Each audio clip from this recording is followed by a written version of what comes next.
अस्सलाम वालेकुम my dear student, मेरा नाम कदीर खान है। Physics chapter number first, class first year. Chapter का नाम है मेजरमेंट। ठीक है, आज हम मेजरमेंट के बारे में जो चैप्टर के अंदर वो पढ़ेंगे। उस चैप्टर मेजरमेंट के अंदर है साइंटिफिक नोटेशन। साइंटिफिक नोटेशन क्या होता है? अकॉर्डिंग टू बुक 1.3 वहां से आप देख सकते हो। The scientific notation for the easy way to writing the number are too big or too small।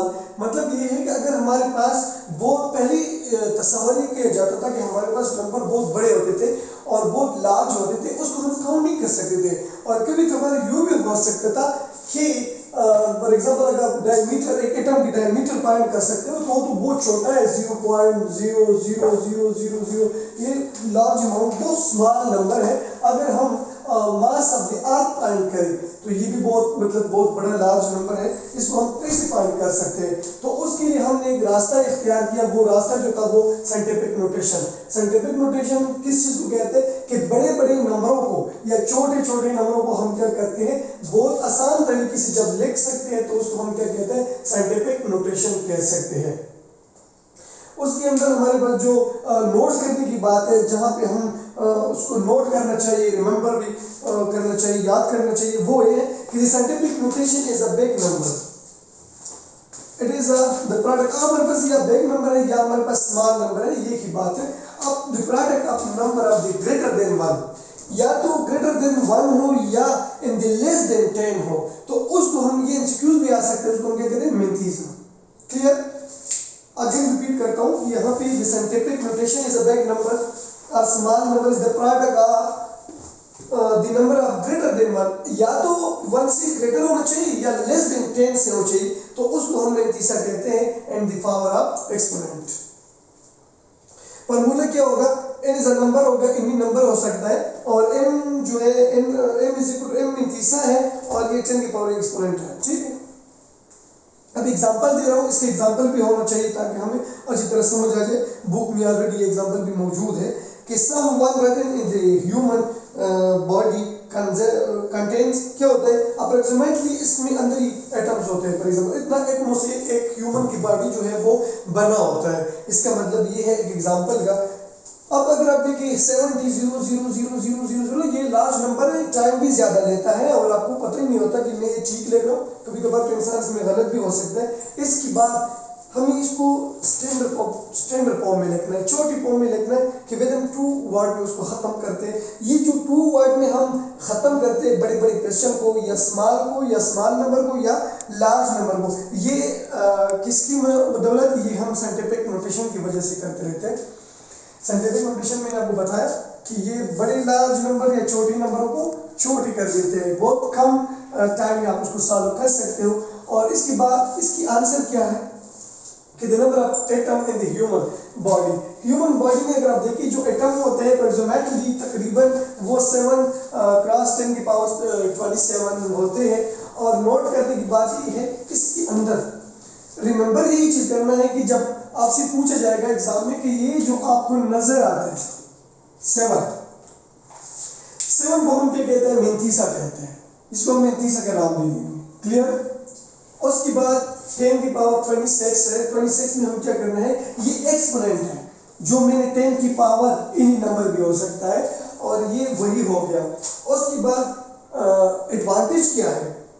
ठीक है, एडवांटेज की तरफ अगर मैं चला जाऊं, ठीक है, कि साइंटिफिक नोटेशन का एडवांटेज क्या होता है, कि इसका फायदा क्या है? मतलब ये है simply, advantage of the scientific notation is that it is make to easy a subtract, multiply and dividing is a large number. एक एग्जांपल दे रहा हूं, इसका समझ आ जाएगा डेफिनेशन का।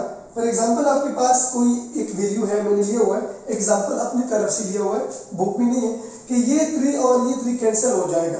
अब अकॉर्डिंग टू मैथमेटिक्स ये ऊपर की क्या रह गया, 1 मल्टीप्लाई बाई 10 की पावर 20 हो गया। अब ये जो 10 है, ये अगर हम ऊपर की तरफ चले जाए तो ये हो जाएगा 10 की पावर -2। क्लियर? अब अगर आप देखिए मल्टीप्लिकेशन की जो बात कर रहे हैं, ये आपस में क्या हो जाता है, बेस से पावर 8। अब इन 10 में से 1 मल्टीप्लाई बाई 10 की पावर व्हाट 20 से जब ये माइनस भी हो गया, सब्ट्रैक्ट हो गया कि नहीं, सब्ट्रैक्ट की बात ही हुई, क्यों? यही थी, मल्टीप्लिकेशन भी होता है और सब्ट्रैक्शन भी होता है इसके अंदर। तो 20 से -2 जब चला जाएगा तो ये 18 आ जाएगा। ये मतलब ये है कि स्टैंडर्ड फॉर्म में हम क्या, इसमें हम क्या करना है, एडवांटेज इसका ये है साइंटिफिक नोटेशन में कि अगर इसके अंदर कोई, ये भी डिवाइड भी था कि नहीं, ये हम डिवाइड भी किया, उसके बाद हमने मल्टीप्लिकेशन भी लिया है, उसके बाद हमने सब्ट्रैक्ट भी किया इससे, तो ये आ गया इसका आपके साथ वैल्यू। इसके बाद हम दोबारा रिपीट करते हैं। रिपीट करने की मतलब ये है कि आपने मैंने एग्जांपल दे दिया कि हमारे पास एडवांटेज साइंटिफिक नोटेशन का ये है कि अगर हमें कि कौन सी वैल्यू को इसमें इजी आसानी के साथ सब्ट्रैक्ट भी कर सकते हैं, ऐड भी कर सकते हैं और मल्टीप्लिकेशन भी कर सकते हैं, डिवाइड भी कर सकते हैं। उसके बाद हमें दोबारा रिपीट करना है और टॉपिक जो है वो साइंटिफिक नोटेशन है। साइंटिफिक नोटेशन में हमें क्या करना है, साइंटिफिक नोटेशन बेसिकली जो है ये अगर बहुत लार्ज नंबर हो या स्मॉल नंबर हो, वो हमें क्या करते हैं, बहुत शॉर्ट इजी बना देता है। ये इसका काम है, साइंटिफिक नोटेशन का काम है। नोट करने की जो बात है, मैंने आपको बताया कि इसमें हमारे पास क्या होता है, अगर scientific notation is by the big number या स्मॉल नंबर जो होता है, जो प्रोडक्ट में हमारे पास होता है, उसको हम क्या कहते हैं, या 1 से लेस हो या 1 से ग्रेटर हो या 10 से लेस हो, तो हम उसको मेंथीसा कहते हैं। क्लियर? ये उससे एग्जीक्यूट भी आ सकता है। फॉर्मूला इसका यही है, आपको लिखना होगा, ठीक है। ये एम किस को रिप्रेजेंट करते हैं, ये मेंथीसा को रिप्रेजेंट करते हैं। उसके बाद इसके एग्जांपल अब ले, ह्यूमन बॉडी है जिसमें इतना एटम पाया जाता है। अब इसकी लिखने की तरीका तो बहुत लंबा चौड़ा होगा, लेकिन अगर हम साइंटिफिक नोटेशन, इसको और नाम भी देख सकते हैं हम, स्टैंडर्ड फॉर्म, इसको स्टैंडर्ड फॉर्म भी हम देख सकते हैं। तो ये क्या है, हमारे पास छोटे छोटे एटमों से बना होता है, बॉडी के अंदर इतना एटम है। अगर हम उसको आसानी की तरफ लिखते हैं, क्योंकि ताकि टाइम भी बचे और फिर उसको सहारा लेना पड़ेगा साइंटिफिक नोटेशन से। और साइंटिफिक नोटेशन को कवर नाम भी दे सकते हैं, स्टैंडर्ड फॉर्म, ठीक है, स्टैंडर्ड फॉर्म में हम उसको दे सकते हैं। उसके बाद अगर हमें ह्यूमन बॉडी को क्या करना है, आसान तरीके से लिखना है, तो 7 क्रॉस 10 की पावर 26, ठीक। ये जो 7 आपको नजर आता है, ये हमारे पास मेंथीसा है, और ये जो 10 की पावर 27 आपको नजर आता है, 27 बेसिकली ये एक्सपोनेंट है, ठीक। ये एक्सपोनेंट है, ये कोई वैल्यू भी आ सकता है, 28 भी आ सकता है, 29 भी आ सकता है, 30 भी आ सकता है। ये हमारे पास ये वैल्यू है। इसके बाद advantage of the scientific notation. Advantage क्या है इसकी? एडवांटेज ये है, एक एग्जांपल मैंने दिया हुआ है कि अगर आपके पास कोई ऐसा वैल्यू है, फॉर एग्जांपल ये डिवाइड में, हमने डिवाइड की बात किया हुआ है कि साइंटिफिक नोटेशन में हम डिवाइड भी कर सकते हैं चीज को, मल्टीप्लाई भी कर सकते हैं, सब्ट्रैक्ट भी कर सकते हैं और ऐड भी कर सकते हैं। एक मतलब इसके इतना फायदा है कि एक जगह पे हम 4-5 चीजों को एक जगह भी सॉल्व कर सकते हैं with the help of what, with the help of scientific notation। अब मैंने एक एग्जांपल दिया हुआ है कि आपके पास अगर 3 है, 10 की पावर, दोबारा मैं रिपीट करता हूँ, यहाँ पे फॉर एग्जांपल 20 है, यहाँ पे भी 3 मल्टीप्लाई बाई 20, ये 2 ले लें। अब ये 3 कैंसिल हो गया, डिवाइड का अमल भी हो गया। अब आगे एक वैल्यू मैथमेटिक्स की रूल है कि अगर कोई वैल्यू ऊपर से नीचे की तरफ, नीचे से ऊपर की तरफ जाएगी तो उसकी पावर अंडरस्टूडली नेगेटिव पे आएगा। तो ये जब आ जाएगा, ये तो कैंसिल हो जाएगी, तो ये आ जाएगा 1 क्रॉस 20 और 20 से -2 ले ले, ये कट हो जाएगा तो 10 की पावर 18 आ जाएगा। इट मीन्स देखिए, हमने बेस सेम, ये जो ऊपर चला जाएगा तो बेस सेम पावर 8 हो जाएगा, और पावर से जो है 20 से -2 निकाले तो 18 आ जाएगा। ये था हमारा आज का लेक्चर। इंशाल्लाह इसके बाद हम नेक्स्ट लेक्चर